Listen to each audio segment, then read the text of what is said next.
자, 이어서 하겠습니다. 이번에는 이제 죽음의 시공간에 대해서 생각을 좀 해봅시다. 죽음이라는 것이 이제 누구에게나 두렵고 어, 가기 싫다라고 생각을 하잖아. 모르니까.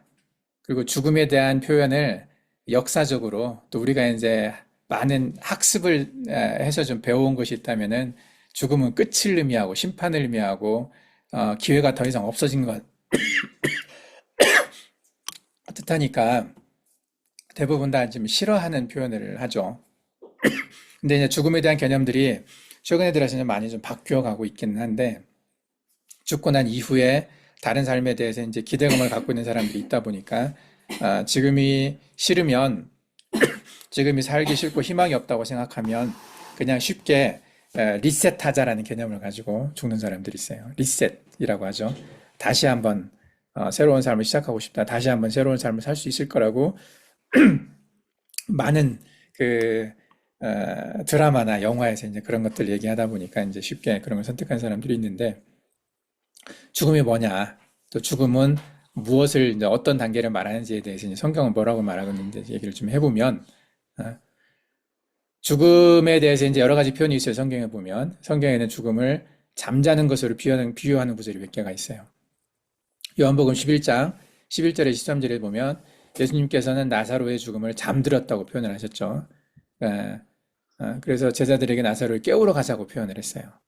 잠들었다, 죽었는데 그 심장이 멈췄죠. 의학적으로는 이미 죽은 상황이었고 그리고 이미 4일이 지나서 이렇게 냄새도 나고 하는 좀 약간 부패가 진행된 듯한 느낌의 세포가 죽어 있는 그래서 의학적으로 이 사람을 살아있다고 말할 수가 없었을 텐데 예수님께서는 그냥 잠들었다고 표현을 했어요. 그리고 데살로니가전서 4장 13절에서 15절에도 보면 형제들아 자는 자들에 관한 자는 자라고 표현했어요. 죽은 사람을 자는 자들에 관하여서는 이렇게 해서 바울도 표현을 잔다라고 표현을 했죠. 근데 이 구절 외에도 몇 개가 더 있어요. 뭐 야곱도 그런 표현을 했던 적이 있었고 전통 신학적으로 이제 이 해석은 이러한 표현은 죽음을 일시적인 상태로 보고 최후의 심판 때 부활하여 영원한 생명 또는 심판을 받을 것이라고 것을 상징을 한다. 일시적으로 자면서 시간이 이제 멈춰 있는 그 사람에게는 그리고 이 세상을 살고 있는 우리들에게는 계속해서 시간이 흘러간다고 보는 거죠. 예. 그래서 나중에 최후의 심판, 이거 최후란 말은 함경술이라는 뜻이잖아요. 가장 마지막이니까 이 최후라는 말 안에도 시간의 의미가 들어가 있죠. 그래서 나중에 자고 있다가 나중에 함께 심판이 있을 때 그때 부활해가지고 심판을 받을 거다. 이제 이런 개념으로 이건 이제 절대 시간, 절대 공간의 개념을 가지고 설명을 한 거죠. 예, 뉴턴은 패러다임의 그런 시공간의 개념을 갖고 이렇게 성경을 바라본 건데, 근데 예수님의 십자가의 강도와 이제 이야기했던 장면을 보면 예수님께서 십자가에 달리신 강도에게 하신 말씀이 있어요. 오늘 네가 나와 함께 낙원에 있을 거다 얘기를 했어요. 오늘이란 말은 이 크로노스의 시간으로 따지면은 예수님과 강도가 십자가에 함께 달려있던 그 날이잖아요. 몇 년 몇 월인지 정확히는 모르지만 인간의 시간으로는 몇 년 몇 월 며칠이 정해져 있는 그 시간이거든요. 그게 오늘이었는데 이것도 이상하잖아요. 오늘 네가 나와 함께 낙원에 가 있으리라. 근데 우리가 베드로후서 3장 아까 봤던 18절과 거기서 보면은 예수님께서 죽으시고 난 다음에 3일 동안 어딘가 갔다고 얘기돼 있단 말이죠. 그게 낙원은 아니었거든요. 음부로 가셨다고 돼 있었잖아, 거기서는. 음부로 내려가서 옥에 갇힌 영들에게 복음을 선포하는 장면이 나온단 말이죠. 예. 그러고 나서 3일 있다가 부활을 했어요. 3일 다시 이 땅의 시간으로 오셔가지고 40일 동안 이 땅에서 살면서 제자들에게 또 나타나셔서 또 많은 일을 하셨단 말이죠. 그러면 이 오늘이라고 말했던 그 시간 오늘에 예수님이 이 강도와 함께 낙원에 있었나요? 아니죠. 그잖아요. 그냥 인간의 시간으로 따지면 그날 어디 가셨어? 음부에 가신 거예요. 낙원에 있었던 게 아니거든요. 그래서 이 시간의 개념이 여기서 말하는 오늘, 이것이 우리가 알고 있는 크로노스 시간이 아니라는 걸 알 수가 있어요. 이 표현 자체가. 그래서, 근데 이제 이 전통신학적인 해석에서는 예수님께서 죽은 후에 즉시 낙원에 가신다는 것을 의미했다는 거죠. 죽고 나면 바로 결정이 돼서 얘는 천국, 얘는 지옥, 뭐 이렇게 결정된다는 식의 표현을 하셨단 말이죠. 근데 이건 크로노스의 시간으로는 다른 구절에 있는 말씀들과 이게 같은 말이 아니라 좀 이렇게 모순이 되는 그런 표현이 있기 때문에 이 오늘이라고 했던 표현이 이 전통신학적 해석과는 좀 다를 거라는 생각을 할 수는 있어요. 그죠? 여기 전통신학적 해석에서는 믿는 자는 죽음 후 즉시 주님의 임재 안에 있게 됨을 시사한다고 표현을 했어요. 죽음 후 즉시 예, 아버지께로 간다 이런 그런 표현이 있다라고 이렇게 표현을 했어요. 예, 죄송합니다. 이게 카톡이었지만은 그 최후의 심판 성경에서는 최후 심판 때 죽은 자들이 부활하여 심판을 받는다는 구절이 있어요. 그러면 또 내가 보니 죽은 자들이 큰 자나 작은 자나 그 보좌 앞에 서 있는데 이렇게 돼 있어요. 그리고 이제 다른 예에서 보면 부자와 나사로의 비유가 있어요. 여기서도 보면은 부자는 지옥에서 고통받고 나사로는 아브라함 품에 안겨 위로를 받는다. 이렇게 이제 표현이 돼 있거든요. 어, 이제 전통 신학적 해석에서는 이걸 이제 비유로 생각을 해서 사후 상태를 설명하는 거고 부자가 나사로에게 현재 삶을 살아가는 가족들에게 경고해 달라고 요청하는 장면은 사후의 세계가 현재의 삶과 연결되어 있다는 걸 시사를 한다고 되어 있어요. 그래서 보면은 시간적으로 보면 부자가 죽었을 때 지옥에 가 있는 그 상태하고 그리고 이 친척들이 이 현재를 살아가는 이 시간하고 겹쳐 있잖아요. 같은 시간이. 그렇기 때문에 부자가 현재 살아가고 있는 자기 친척들에게, 자기 가족들에게 나사로를 보내가지고 자기가 이렇게 살고 있다는 걸 알려줘라. 그러면 이 아이들이, 자기 가족들이 회개를 하고 지옥에 오지 않도록 이렇게 될 거다라고 이렇게 얘기를 했잖아요. 그게 동시간에 존재하고 있는 천국과 이 땅을 얘기하고 있어요. 천국과 지옥과 이 땅이 함께 동시에 존재하고 있는 그 표현을 얘기를 했단 말이죠. 근데 그렇다면 앞에서 얘기했던 자고 있다라고 하는 표현, 죽은 자들이 자고 있다라는 표현, 그리고 최후의 심판을 받을 때까지 자고 있다가 나중에 이 역사가 모두 끝나고 인간의 역사가 모두 끝나고 모두가 하나님 앞에 섰을 때 그때 심판을 받고 그 이후에 지옥과 천국이 결정된다라고 말하니 시간이 이 표현은 서로 모순되죠. 안 맞는단 말이죠. 그래서 성경에 나와 있는 이 죽음 이후의 사건들에 대한 시간적인 표현들은 서로 일치하지가 않아요. 인간의 시간으로 보면. 그래서 이것이 뭐가 맞는지에 대해서 이제 서로 의견이 분분하고 있었는데, 죽음의 시공간에 대한 이 전통신학적인 해석은 그래서 좀 앞뒤가 안 맞는 느낌이 있죠. 그래서 이것을 양자물리학적으로 해석하지 않으면 연결이 잘 안 된다는 거예요, 이게. 그래서 이게 퀀텀 인테글먼트, 타임 어시메트리, 그리고 파동함수 붕괴, 웨이브 펑션 콜랩스, 이것이 이 세 가지에 다 들어있어요. 보면은. 우리가 이제 앞에서 죽음에 대한 예로 들었던 그 성경 구절에서 보면, 퀀텀 인테글먼트는 이 살아있는 현재와 죽어있는 사람과 이게 서로 같은 시간대에 연결되어 있다는 걸 볼 수가 있잖아요. 서로 연결되어 있다. 시간, 공간이. 이런 개념으로 볼 수가 있고, 타임 비대칭성은, 예수님의 십자가 강도에게 얘기했었던 그 오늘 내가 너와 함께 낙원에 있겠다고 얘기했는데, 이 오늘이라는 개념은 예수님이 죽은 즉시 간다고 얘기되어 있지만은 이 시간이 비대칭적으로 작용한다는 거죠. 비대칭적으로 시간이 오늘이라고 하는 이 시간이 우리가 알고 있는 크로노스의 그 오늘이 아니라 오늘과 내일과 과거가 함께 존재하는 그 시간을 얘기하는 거죠. 어시메트리를 말한다는 얘기고 그렇게 보지 않으면 이게 해석이 잘 안 돼요. 그리고 파동함수의 붕괴 뭔가 결정되는 거잖아요. 이건 최후의 심판은 결정되는 시간을 말해요. 웨이브 펑션 콜랩스라는 거죠. 확정된다는 거. 확정. 예. 이 확정의 개념이 다 같이 있어요. 그래서 최후 심판은 더 이상 다른 게 없는 거잖아요. 확정되는 이 개념이. 여기서 웨이브 펑션 콜랩스와 타임 어시메트리와 퀀텀 인테글먼트가 동시에 존재해요. 예. 죽음의 시간을 설명할 때.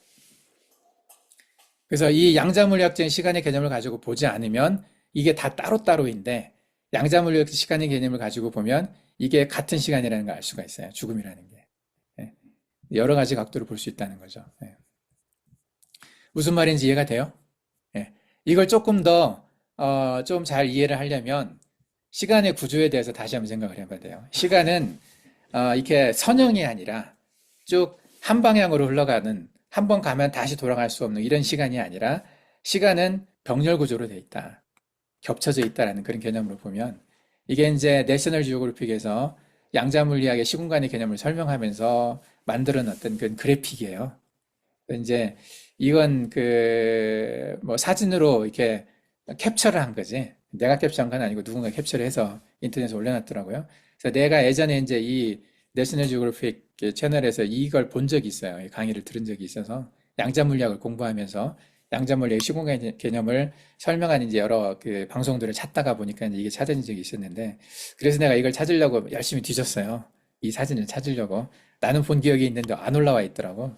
그래서 마침 이게 이제 올라와 있는 것을 최근에 발견을 해서 이제 편집할 때 좀 끼워 넣었는데 여기 써져 있는 말이 있어요. 우리가 어딘가에 공간이 있다고 생각하는 것처럼 시간 역시 어딘가에 있다고 생각해야 된다. 왜냐하면 시간과 공간은 같이 존재하는데 우리가 지금 대한민국이라는 나라가 어딘가 있다는 거 알고 있잖아요. 몇천 킬로미터 가면. 그리고 물란바토르가 있고 지금 보르길 어디 있어?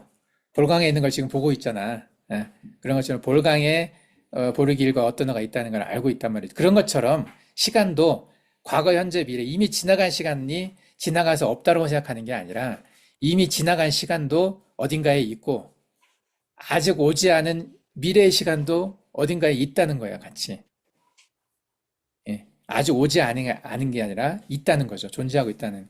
공간이 존재하고 있다는 걸 우리가 아는 것처럼 시간도 존재하고 있다는 것을 같이 생각을 해야 한다는 거죠. 그래서 이게 이 라인 하나하나가 어떤 장면들이야, 이게. 이게 몇 년도 몇 월 며칠, 뭐 어디에서 일어나는 일, 몇 년도 몇 월 며칠에 뭐 볼강에서 일어나는 일, 이런 것들을 하나님께서는 언제든지 동시간에 다 존재하고 있다는 거지, 모든 곳에. 그죠? 예, 같이 있다는 거예요. 예. 그래서 하나님의 시간의 개념으로 시간을 설명하는 것이 시간에 대해서 더 정확하게 설명할 수 있다는 거죠. 예. 인간의 개념으로는 이게 되지 않기 때문에. 그래서 아까 얘기했던 것처럼 흐르는 시간은 존재하지 않는다. 흐른다는 개념은 지나가서 없어진다는 거잖아요. 앞으로 아직 오지 않은 시간이 있고 이미 지나간 시간이 있다. 이런 개념이 아니라는 거죠. 그냥 아직 오지 않은 시간과 이미 지나간 시간이 같이 존재하고 있다는 거죠. 하나님은 이곳에 다 계신다는 거고. 우리도 다 있어요, 원래. 우리가 모를 뿐이죠. 그 모든 공간에 우리도 있거든요. 예. 그래서 시간은 직선 선형 구조가 아니라 병렬 구조로 돼 있다. 이 개념을 이해를 하면 하나님은 이 모든 시간과 공간을 초월해서 모든 곳에 동시에 존재하기 때문에 하나님은 과거, 현재, 미래를 모두 다 아시는 거고 과거, 현재, 미래라고 하는 시간 안에 갇혀 있질 않다는 얘기예요, 하나님은. 예. 우리는 이 안에 존재하고 있어요.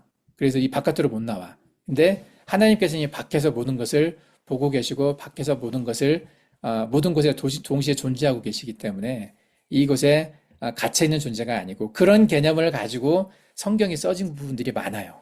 예.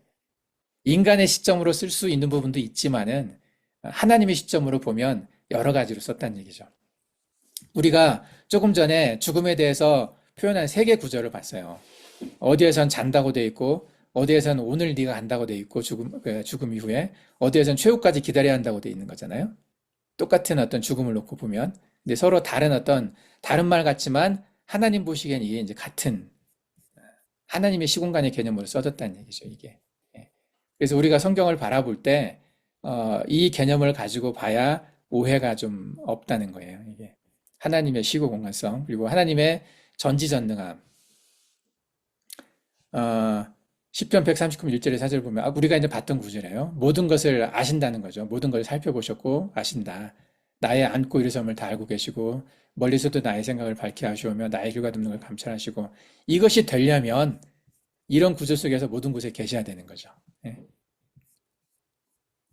그리고 모태전에 지키 너를 알아. 그것도 우리가 봤던 말씀이에요. 그리고 창세전에 그리스도 안에 우리를 택했다고 되어 있어요. 예, 모든 것을 알고 계시고 모든 곳에 계실 때 이게 가능한 거죠. 모든 것을 또 할 수 있을 때 무소부재, 전지전능, 영원자존 이게 함께 있기 때문에 하나님의 성품 안에서는 하나님의 능력 안에서는 그래서 그 개념을 가지고 쓰여진 성경의 시공간의 개념들이 있기 때문에 하나님의 입장에서 그 시공간을 좀 봐야 되는 거죠. 이와 마찬가지로 예수님은 육체적인 한계를 갖고 계시기는 했지만은 아시는 건 하나님의 하나님과 같은 신성을 갖고 계셨기 때문에 모든 걸 알고 계셨다고 볼 수가 있는 거죠. 그래서 예수님은 신성이 있으셨기 때문에 부자와 나사로의 비유를 할 때 이것을 그냥 비유로만 볼 수 없다는 얘기예요. 어떤 사람은 이제 이 나사로란 이름을 직접 예수님이 썼던 비유에서 썼던 경우는 처음이거든요. 다른 곳에서는 이름을 직접 쓴 적이 없어요. 그냥 뭐 선한 사마리아 사람 그리고 뭐 이렇게 어떤 특정한 누군가를 말하는 게 아니라 그냥 어떤 부류의 사람들을 말을 한 거잖아요. 예. 그래서 이름을 쓴 적이 한 번도 없는데 유일하게 이 부자와 나사로의 이야기를 하시면서 천국과 지옥에 대한 이야기를 하실 때 이 나사로라는 이름을 쓰셨어요. 이것은 상당한 어떤 뭐랄까 신빙성을 두고 있다는 생각을 해요. 그러니까 이 천국의 비유를 하실 때 천국과 지옥의 상태에 대해서 비유로 말씀하신 게 아니라는 거죠. 천국과 지옥의 상태는 실제로 예수님의 신성을 가지고 하나님이시잖아요, 예수님이. 하나님이신 그 시공간의 개념을 가지고 보셨다고 보는 거죠. 그래서 현재와 그러니까 과거와 미래가 중첩되어 있는 상태, 그리고 지옥과 땅과 하늘, 천국이 이렇게 중첩되어 있는 상태를 보시고 말씀하신 거라고 나는 생각을 해요. 예. 그래서 이게 단순한 비유라고 다른 비유처럼 생각하면 안 된다는 거죠. 그래서 아마 예수님께서 특별하게 이 비유에서만큼은 나사로라는 이름을 지칭을 하신 것 같아요. 그래서 이제 이것을 보고 일부 성경신학자들은 나사로가 그 마리아와 마르다 행제였던 나사로, 나흘 만에 살아났던 그 나사로와 같은 사람일 것이라고 말하는 사람도 있는 거죠. 근데 그 사람이 아니더라 하더라도, 그 나사로가 아니라 하더라도 실제 나사로라는 이름을 가진 사람이 천국에 가서 그 있는 것을 보고 말씀을 하셨을 수도 있다는 거예요. 이게.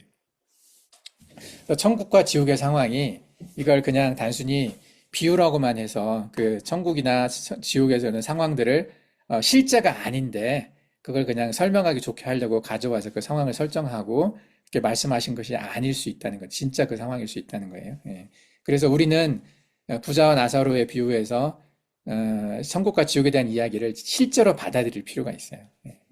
진짜로 아브라함이 거기 있었고, 그리고 지옥과 천국은 이렇게 서로 대화는 할 수 있지만 겹쳐 있으니까 어쨌든 그런 실제 물질이 이동하고 하는 그런 공간은 아니라는 거죠. 예.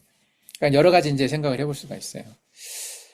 양자 물리학적 시공간 개념 아까 이제 여러 가지 개념들이 나왔어요. 그 양자 얽힘, 퀀텀 인테그먼트와 타임 어시메트리와 그리고 웨이브 펑션 컬랩스 그리고 멀티버스 이런 얘기들이 이제 같이 이해를 해야 이런 개념들을 다 이해를 해야 양자 물리학적 시공간 개념을 우리가 알 수 있다는 거죠.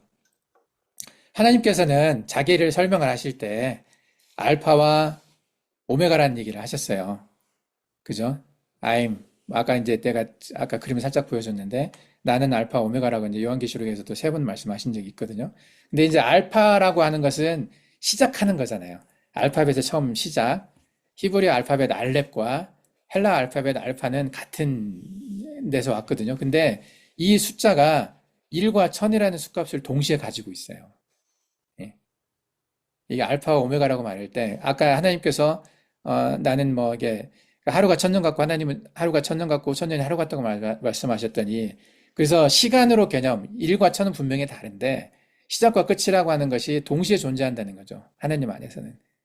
그러니까 하나님에게서는 시간의 개념이 우리와 전혀 다르다는 걸 알 수가 있어요. 그래서 타임 어시메트리라는 개념, 이 기억을 하고 있으면 좋겠고, 이 알파 본인을 소개하실 때 하나님께서 당신을 소개하실 때 알파와 오메가라고 말씀하셨던 그 개념, 또 하루가 1000년 가고 1000년이 하루 같다는 이 개념 안에 이미 그 시공간을 넘어서 하나님의 존재에 대한 설명이 좀 있는 거죠. 그래서 이런 글자로 히브리 말들이 하나님을 기록했을 때 히브리 개념 속에는 이게 있었다는 거죠. 이미. 그래서 히브리어 원어로 쓰여진 성경 안에는 이 성경의 양자물리학의 시공간의 개념이 들어 있어요, 이미. 해석했을 때 좀 잘못했던 거죠. 병렬의 시공간 개념과 하나님의 초월성, 우리가 이제 좀 설명을 했었어요, 어떤 의미인지. 예수님의 신성과 시공간의 초월성에 대해서도 어느 정도 얘기를 했어요. 또 부자와 나사로의 비유에 대해서도 아까 좀 설명을 우리가 했죠. 이게 이제 아까 설명을 했지만 조금 자세하게 설명을 한 건데, 어쨌든 이게 병렬 시공간이라는 거죠. 천국과 지옥과 현재가 함께 있다는 거죠, 이게. 병렬의 시공간의 개념을 가지고 그 모든 사건들이 언제 일어났냐는 중요한 게 아니라 있었다. 그게 중요하다는 거죠. 그 사건이 있었던 곳에 시간도 함께 있는 거니까. 예. 그 개념들을 이해를 했으면 좋겠어요. 예. 그래서 이 사탄이 이제 좀 이제 시공간의 개념을 조금 넘어서 사탄이 깨달음을 통해서 눈이 밝아져서 하나님처럼 되고자 했던 사탄의 시점으로 바라보는 인류 문명과 역사. 이것이 사탄의 시점으로 보는 이것이 어떻게 보면 보통의 사람들이 바라보는 인류 문명의 역사거든요. 이렇게 바라보는 게 사탄의 시점에서 인류 문명과 역사를 바라보는 것은 성경의 관점에 이제 매우 도전적이고 깊이 있는 주제입니다. 사탄은 창조된 전사로서 하나님처럼 되고자 하는 교만과 반역의 죄로 인해 하늘에서 쫓겨났습니다. 이 시점에서 인류 문명과 역사를 한번 정리를 해보면 사탄의 타락과 반역에 대한 이야기가 이사야 14장 12절에서 15절까지 나와요. 너 아침의 아들 계명성이여 어찌 그리 하늘에서 떨어졌으며 너 열국을 엎은 자여 어찌 그리 땅에 찍혔는고 내가 내 마음에 이르기를 내가 하늘에 올라 하나님의 뭇별 위에 나의 보좌를 높이리라.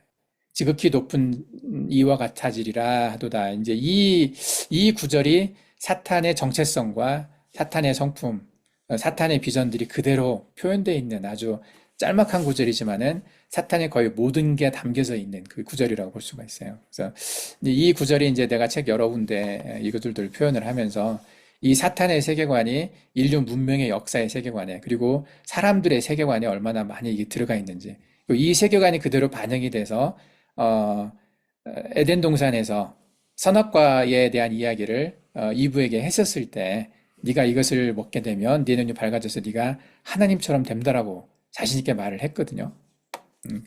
이 개념을 갖고 있기 때문에 그렇죠. 그래서 에덴 동산에서 유혹이 시작됐고 이로 인해서 이제 인류가 타락이 되었고 죄악이 확산이 됐어요. 다 죽게 됐단 말이죠. 그리고 사탄도 이때 사탄이 뱀과 함께 저주를 받았기 때문에 또 릴리트, 사탄, 뱀 이건 이제 삼위일체 개념이었던 악의 삼위일체 개념이라고 얘기를 했었는데 사탄도 이때부터 이제 그 전쟁이 시작된 거라고 볼 수 있죠. 인간의 사이를 두고. 그래서 인류 역사의 내내 사탄이 관여가 됐고 사탄이 끌고 가고자 하는 그 나름의 세계관과 그 나름의 어떤 방식들로 이 세상을 만들어가고 있는 거죠. 공중의 권세 잡은 자로 이 세상의 사람들의 생각을 좌우하고 그걸 할 수 있는 그래서 이가 만드는 이 사탄이 만들어가는 이 세상이 결국은 에서의 산으로 표현되잖아요. 에서의 산으로 끊임없이 도전하고 끊임없이 유혹하고 그리고 예수 그리스도를 죽이려고 했고 또 예수 그리스도를 사람들이 못 알아보게 하고 다시 오실 예수님을 기다리지 못하게 만드는 그 모든 인류 역사의 과정 속에 사탄이 개입이 되어 있어요. 그렇지만 결국에는 최후의 심판을 받게 된다는 얘기가 나와 있죠. 요한계시록 20장 10절에 보면 불과 유황못에 던져지리니 그래서 결국 이렇게 심판을 받는다는 얘기가 나와 있어요. 그래서 우리가 이제 계속해서 이 사탄이 가지고 있는 세계관과 사탄의 어떤 그런 비전 속에서 역사를 봐왔어요. 이 챕터 1장부터 챕터 시작까지 이제 그 이야기가 계속 얘기 속에 들어 있었거든요. 그래서 사탄이 인류 역사 속에서 무슨 일을 했는지 그 이야기를 우리가 계속 해왔어요. 그래서 뭐 간단하게 표현하면 사탄의 타락과 반역이 있었고 그리고 에덴 동산에서 유혹을 했고 인류의 타락과 죄악의 확산을 시켰고 사탄이 끊임없는 유혹, 도전과 유혹으로 하나님의 계획을 방해하고 사람들을 유혹한다. 그리고 최후의 심판과 사탄의 배부가 있을 거다. 이제 이게 사탄이 살아왔던 역사죠. 간단하게 이제 표현을 했는데 그리고 양자물리학적 시공간 개념을 가지고 이 사탄의 이야기를 또 할 수가 있어요. 퀀텀 인테그먼트 모든 인류와 엮여져 있어요. 근데 이건 예수 그리스도의 이야기와 좀 비슷해요. 복음의 역사와도 비슷한 개념이 있는데 사탄의 영향력은 시간과 공간을 초월해서 나타났어요. 그래서 이는 사탄의 악한 영향력이 인류 역사 전체에 걸쳐서 존재한다는 거죠. 그래서 창세기 3장 15절에 나와 있는 이 말씀이 나중에 이제 그 짐승의 표, 선악과의 그 사건과 짐승의 표가 연결돼 있고 이게 인류 역사적으로 굉장히 긴 시간에 있는 것처럼 보이지만 같은 겹쳐 있는 개념이죠. 우리가 나중에 짐승의 표 앞에 선다는 얘기는 그걸 선택한다는 얘기는 우리가 아담과 함께 선악과에 있었을 때 그 이야기와 같은 개념이죠. 같은 맥락으로 같이 엮여 있어요, 이게. 시간의 비대칭성, 과거, 현재, 미래가 동시에 존재하죠. 얘도. 그것을 이렇게 조절할 능력이 있는 건 아니죠. 사탄은 이 역사 밖에서 하나님처럼 모든 곳에 있고 모든 것을 다 조절할 수 있는 그런 전 무소부재한 존재는 아니지만 사탄도 크로노스 안에 시간에 갇혀 있는 존재이긴 하지만은 전체적으로 이렇게 어떻게 보면 영생하는 존재였고 그 모든 기억을 가지고 인류 역사를 관통해서 인류 역사의 시작부터 지금까지 이제 함께 하고 있는 거죠, 얘는. 근데 결정적으로 얘는 심판 받을 거예요. 파동합수 붕괴로. 타임, 아까 이제 얘기했죠. 웨이브 펑션 컬랩스가 하나님이 보는 관점에서 관찰자는 하나님이 결정하신다고 그랬잖아요. 그래서 이게 성경에 기록되어 있어요. 결국은 심판 받을 거라는 것을. 자, 그리고 내가 이제 이게 세 가지 관점으로 봤어요. 전지적 하나님 시점에서 본 거, 아까는 사탄에서 본 거, 그리고 하나님 시점에서 바라본 인류 문명과 역사. 이것도 이제 겹쳐 있는데 그 하나님 역사 모든 역사 속에 인간과 사탄이 같이 존재를 했기 때문에 초기에 하나님은 창조를 하셨죠.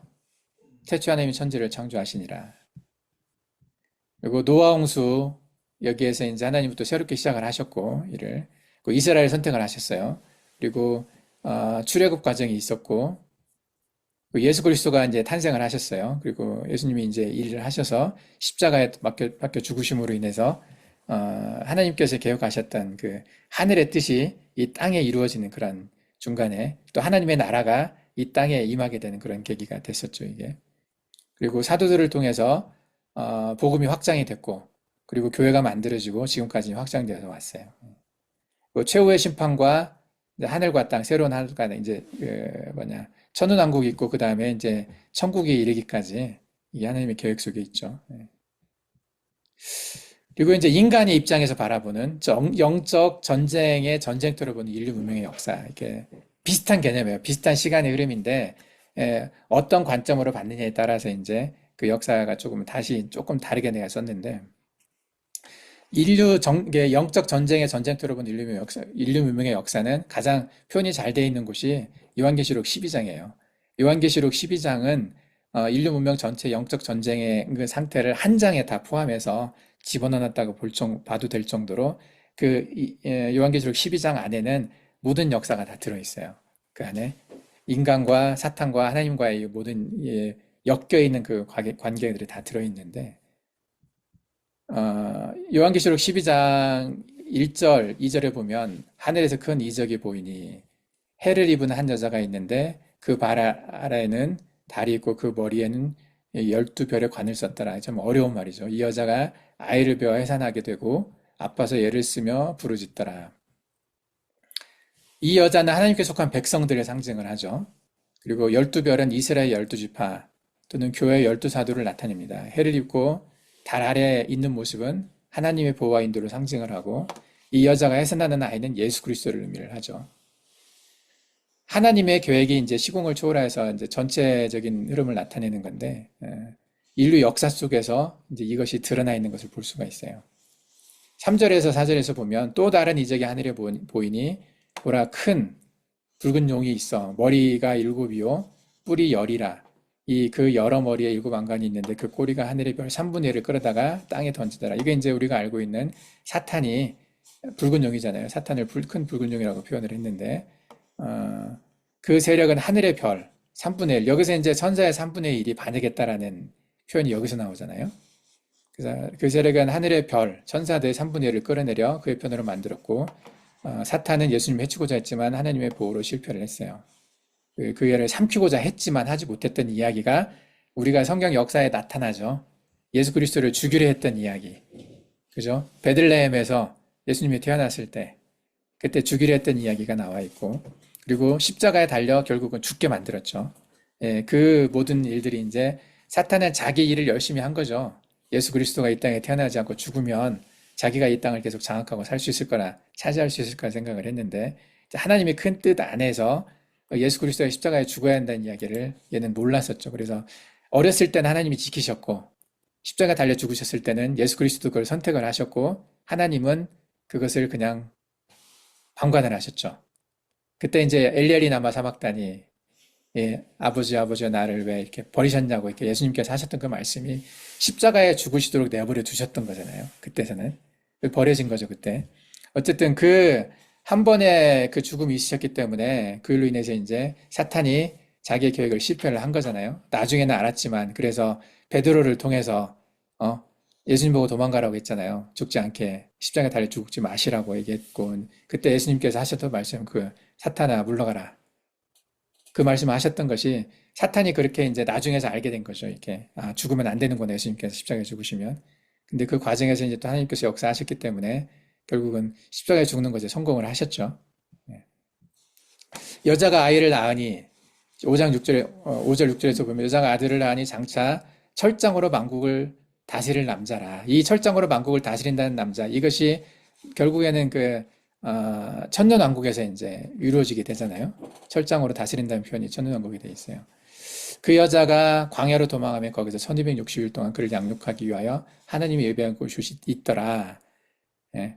이 개념이 이제 이게 도피성, 환란날의 도피성 개념이기도 하고, 이곳을 통해서 천년왕국의 성도들의 진, 또는 하나님이 사랑하시는 성과 연결된다라고 그 도피성 이야기를 하면서 얘기한 적이 있었어요. 이게 그리고 이곳에서 천년왕국에서 예수 그리스도가 왕으로 다스린다고 되어 있잖아요. 그 아들을 낳으셨어요. 예수 그리스도는 여자는 예수 그리스도를 낳고 예수님 하나님의 보호 속에서 하늘로 승천하셨어요. 결국 죽으신 다음에 여자는 사탄의 박해를 피해 광야로 도망하여 하나님께서 예비하신 보호를 받는다. 예. 이것도 이미 이제 오래전에 요한을 통해서 이걸 보여주신 거죠. 그 하늘에서 전쟁은 다시 이제 이게 처음으로 나오는 것처럼 이렇게 돼 있는데 하늘에서 전쟁이 있으니 요 앞에 나왔었죠. 반복되는 거예요. 시점은 같은 시점인데 여기서 보면 붉은 용이 3절에서 4절에 보면 붉은 용이 전쟁이 있어서 이제 3분의 1과 함께 땅에 던져진 장면이 있었어요. 이게 다시 이제 7절 9절에서 보면은 다시 설명이 되는 거 좀 자세하게 설명이 됩니다. 하늘에 전쟁이 있으니 미가엘과 그의 사자들이 용과 더불어 싸울세 용과 그의 사자들도 싸우나 이기지 못하여 다시 하늘에서 저희 있을 곳을 얻지 못한지라. 큰 용이 내어 쫓기니 옛뱀 곧 마귀라 사탄이라고도 하고 온 천하를 꿰는 자라 땅으로 내어 쫓기니 그의 사자들도 함께 내어 쫓기더라. 이 말이 나와 있죠. 이게 좀 반복되는 좀 이렇게 더 자세하게 설명하는 내용들이 있어요. 앞에 나와 있던 내용들을. 예. 그리고 10절에서 12절에 그 이제 하늘의 큰 음성이 나서 가로되 이제 우리 하나님의 구원과 능력과 나라와 또 그의 그리스도의 권세가 이르렀으니 우리 형제들 참수하던 자 곧 이게 이제 예수 그리스도의 십자가 달려 죽으시고 거기서 승리했던 장면들이 나오죠. 그리고 밤낮 참수했던 그 예수 그리스도를 사탄이 쫓겨나게 됐고 이기었다. 우리 형제들이 어린 양의 피와 자기의 증거하는 말을 인하여 저를 이기었다. 그들은 죽기까지 자기 생명을 버리지 아니하였다. 이런 것들이 승리의 요건이었다는 거죠. 그러므로 하늘과 그 가운데 거하는 자들은 즐거워하라. 그러나 땅과 바다에 있는 자는 화했을진저. 이게 이제 인류 역사에 그리스도의 복음이 전해지고 그로 인해 많은 사람들이 구원을 받고 이런 어떤 교회의 어떤 역사들이 이제 여기 표현되어 있는 것 같아요. 쭉. 그리고 이게 아까 나왔던 12장 5절에서 6절에서 나왔던 이야기죠. 이게 5절에서 6절에 나왔던 여자가 아이를 낳고 그리고 광야로 도망갔다는 이야기가 나와 있어요. 여기가 또 이제 광야로 가서 양육되는 장면이 나오죠. 여기 뱀이 낯을 피하여 한 떼와 두 떼와 반 떼를 양육받으며 여자의 뒤에서 뱀이 자기 입으로 물을 토하여 이 얘기가 나와요. 이게 이제 환란날의 도피성과 관련돼 있다고 앞에 이야기가 돼 있어요. 양육받는 것으로. 이게 어쨌든 전체 이야기가 요한계시록 12장의 영적 전쟁을 표현하는 인류 역사의 일부 부분이 이제 삽입이 되면서 그게 다 하나님과 사탄의 영적 전쟁 안에 인간이 함께 개입되어 있는 그 영적인 어떤 전쟁터에 대한 이야기, 전쟁 이야기가 담겨 있어요. 이렇게.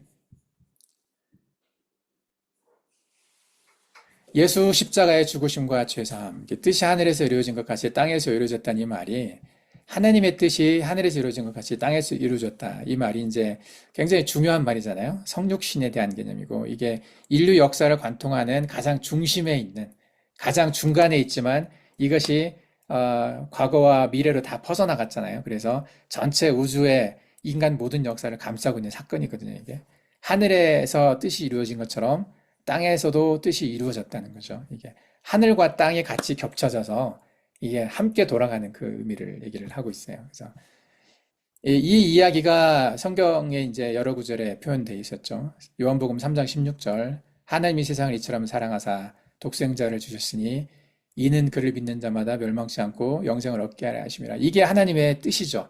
하나님의 뜻이 독생자가 이 땅에 오셔 십자가에 죽으심으로 인해서 땅에서 이루어진 거죠. 예. 이제 이 구절들이 예수님의 죽으심으로 인한 우리 죄 사함에 대한 이야기들이 여기저기 이제 많이 나와 있어요. 예.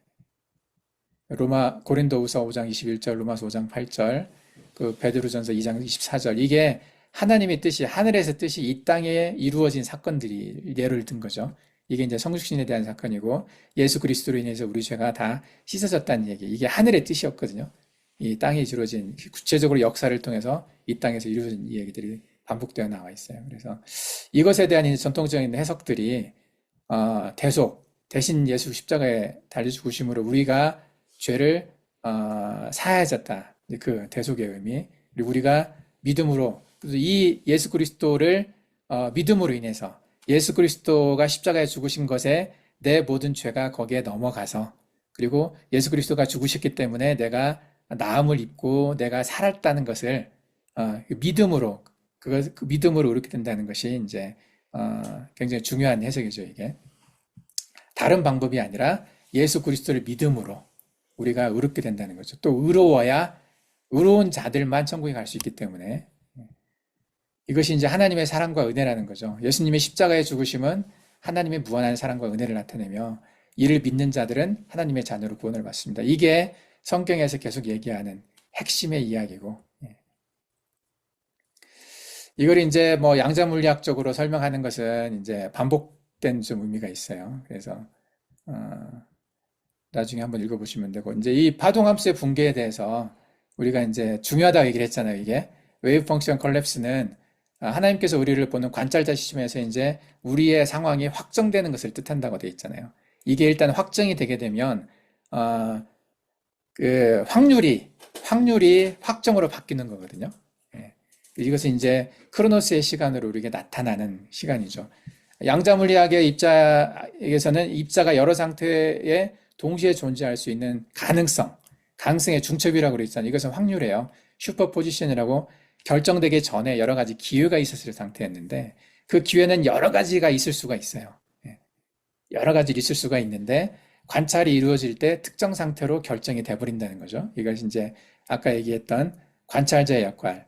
그러니까 예수님의 희생을 믿는 자들이 믿음의 행 영적 관찰행위로 볼 수가 있는데 하나님이 보셨을 때 인간이 보는 게 아니라 하나님이 관찰자로 봤을 때 그 사람이 정말로 믿음을 가지고 예수 그리스도를 믿고 구원을 받았느냐. 이제 이 시점이 하나님의 개념이기 때문에 과거, 현재, 미래가 없는 거고 어떤 사건이잖아요. 내가 그것을 과거에 했던 건지 지금 하고 있는 건지 미래에 할 건지 이것에 대해서 나는 정확하게 모르지만 하나님이 모든 것을 다 보셨기 때문에 내 인생의 끝까지 보셨잖아요. 하나님은 이미. 그렇기 때문에 하나님은 이미 확정된 상태로 나를 볼 수가 있다는 거죠.